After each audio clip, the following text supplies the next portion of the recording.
کی زیر نگرانی پلتے رہے، جن کی ماں نے جب دودھ پلایا تو قرآن کی لوریاں دے دے کر دودھ پلایا، جن کی ماں کا سجدہ اتنا بڑا ہوتا تھا کہ رات گزر جاتی تھی، سجدہ مکمل نہیں ہوتا تھا، جن کی والدہ کے قرآن پڑھنے کی برکت سے بہت ساری عیسائی عورتیں اور یہودی عورتیں کلمہ پڑھ کر مسلمان ہو گئے، جن کا قرآن پڑھنا جو ہے وہ رب کو اتنا پسند تھا کہ خالق کائنات کہ فرشتے جو ہے وہ دور ہٹ کر آپ کے گھر سے دور ہٹ کے حوروں کے جھرمٹ کے اندر جو ہے وہ حوریں بھی جنت سے سیدہ کا قرآن سننے کے لیے آیا کرتی تھی، جن کے گھر جبریل بغیر اجازت کے آتے نہیں، وہ سیدہ خاتون جنت فاطمہ الزہرا کی گود میں پلنے والے حسین امام علی مقام اپنے بیٹے کو نصیحت کرتے ہیں، کیا فرمایا کہ کبھی بے وقوف سے دوستی نہ کرنا، کبھی بھی زندگی کے اندر دوستی کرنی ہے تو ہمیشہ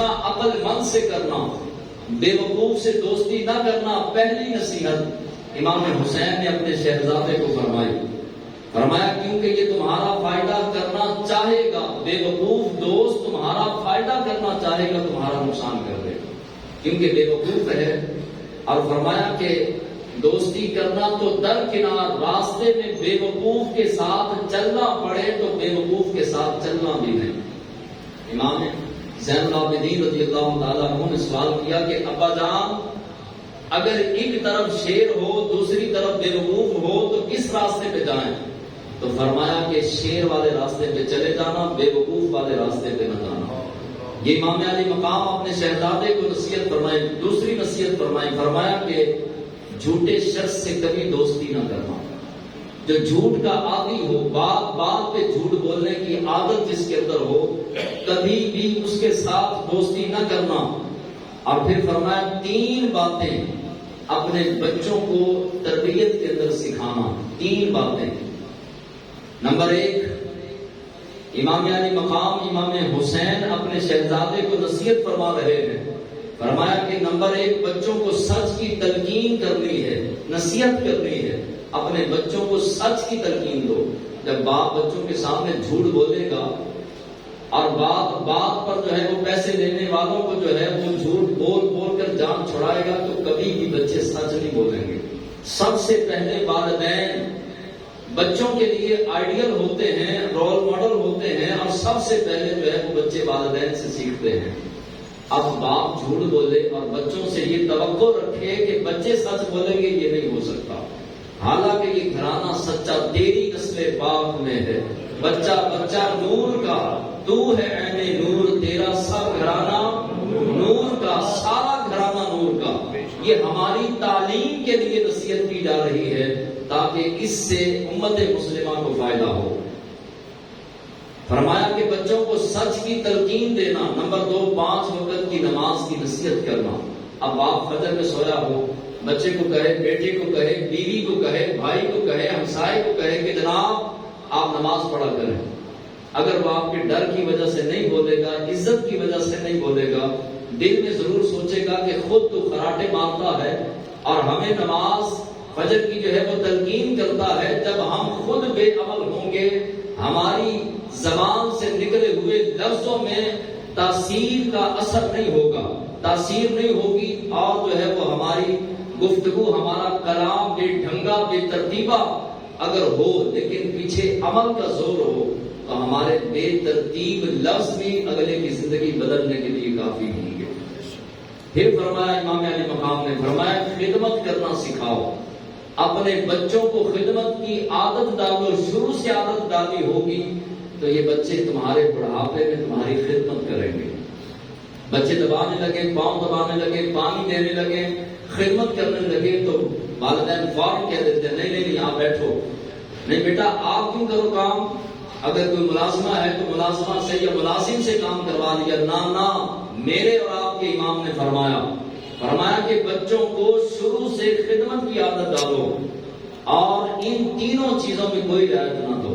ان 3 چیزوں کو کبھی بھی جو ہے وہ آسانی سے نہیں لینا چاہیے، بلکہ یہ 3 عادتیں اپنے بچوں کے اندر منتقل کرو، بڑھاپے میں بھی، دنیا میں بھی، قبر میں بھی، آخرت میں بھی فائدہ ہوگا۔ اور ایک نقطے کی بات یہ ذہن میں رکھیں کہ جھوٹ کی جتنی بھی تیز رفتار ہو، جھوٹ جتنا بھی تیزی کے ساتھ بھاگے، لیکن سچ اسے ایک نہ ایک دن پکڑ ہی لیتا ہے۔ سچ جو ہے یہ پکڑ لیتا ہے، پھر وہ ذلت اور رسوائی کا ہار اس کے گلے میں ڈال دیا جاتا ہے، تو بندہ زندگی کے اندر جھوٹ سے کام لیتا ہے۔ ہر چیز کے لیے انسان نے کچھ نہ کچھ سوچا ہے۔ حضرت امام غزالی رحمۃ اللہ تعالی فرماتے ہیں کہ انسان کو چاہیے کہ سب سے پہلے وہ اپنی آخرت کے حوالے سے سوچے کہ آخرت کے لیے میں نے اپنی دنیا میں رہتے ہوئے کیا کیا تیاری کی اور کیا کیا اکٹھا کیا۔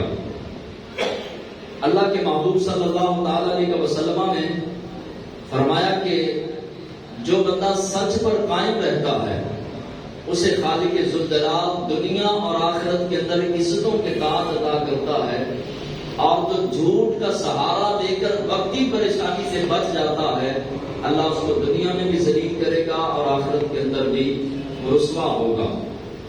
پہلے کے ادوار کے اندر بزرگان دین اپنے بچوں کو اعلیٰ ترین نصیحتیں کیا کرتے تھے، اور نصیحتیں کون سی ہوتی؟ سچ بولنے کی تلقین، نمازوں کی تلقین، قرآن کی تلقین۔ اور یہ تلقین ایسے نہیں کرتے تھے کہ خود عمل نہیں کیا اور بچوں کو قرآن پڑھنے کا کہہ رہے کہ بچے قرآن پڑھیں اور باپ نے کبھی قرآن کو ہاتھ بھی نہ لگایا ہو، تو ایسوں کے بچے اکثریت کے طور پر جو ہے وہ بچے بھی قرآن کو ہاتھ نہیں لگائیں گے جب تک ماں باپ عمل کے میدان میں نہیں آئیں گے۔ اللہ کے محبوب صلی اللہ تعالی علیہ وسلم کے ایک امت کے خاص بزرگ ہیں امام حسن بصری رضی اللہ تعالی عنہ۔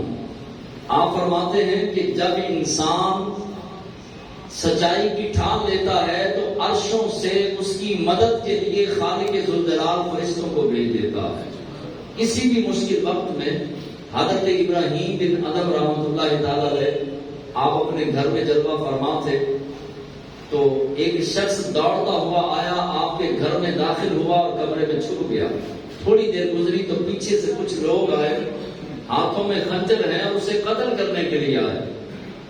تو حضرت ابراہیم بن ادم رحمۃ اللہ تعالی علیہ سے پوچھتے ہیں کہ وہ آدمی آپ نے دیکھا وہ دوڑتے ہوئے، ہمارا شک ہے کہ وہ آپ کے مکان میں داخل ہوا، آپ بتائیے۔ تو آپ نے فرمایا ہاں بالکل وہ میرے مکان میں داخل ہوا اور اس کمرے میں چھپا ہے۔ جب اندر گئے تو سارا کمرہ دیکھا، اور تمام چیزوں کو دیکھنے کے بعد وہ کہنے لگے کہ آپ اتنے بڑے اللہ کے ولی ہیں اور ہم سے جھوٹ بولتے ہیں، مذاق کرتے ہیں، وہ شخص تو اندر ہے ہی نہیں۔ تو آپ نے فرمایا وہ تو میرے سامنے داخل ہوا تھا، اب نہیں ہے تو یہ خدا کی مرضی ہے، میں کیا کر سکتا ہوں۔ وہ لوگ جو ہیں وہ آپ کو برا بھلا کہتے ہوئے واپس چلے گئے۔ وہ شخص اندر کمرے سے نکل کے کہنے لگا کہ حضرت آپ نے جو ہے وہ جھوٹ بول دیتے اور کہہ دیتے کہ میں ادھر نہیں ہوں۔ تو فرمایا کہ اگر میں کہہ دیتا کہ ادھر نہیں، جھوٹ بول دیتا، تو اب تک تو میرے سامنے کھڑا ہو کر کلام نہ کر رہا ہوتا۔ یہ سچ کی برکت تھی کہ خالق کائنات نے تجھے ان کی آنکھوں سے اوجھل کر دیا اور زندگی کے نور سے مالا مال کر دیا۔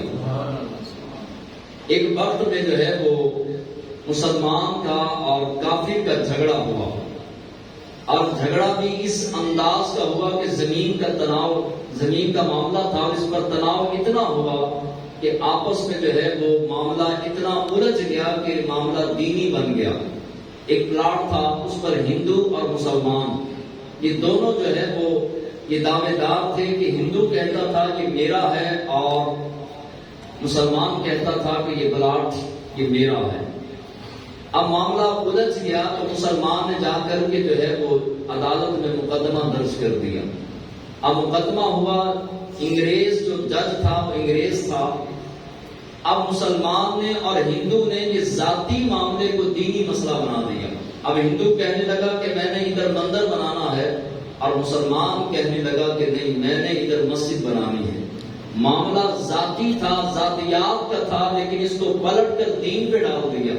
اب دونوں نے جو ہے وہ آپس میں اپنے اپنے لوگوں کو جمع کیا، اکٹھا کیا، مسلمانوں کو مسلمان نے اکٹھا کیا اور کہا کہ دیکھو یہ میری زمین ہے اور یہ ہندو یہاں پر مسجد بنانے کی اجازت نہیں دے رہا، اور اس نے کیس کر دیا۔ اب ادھر ہندو تھا، اس نے اپنے بندوں کو اکٹھا کیا، کہا کہ مسلمان یہاں پر مندر نہیں بنانے دے رہے۔ اب دونوں کا معاملہ الجھ گیا،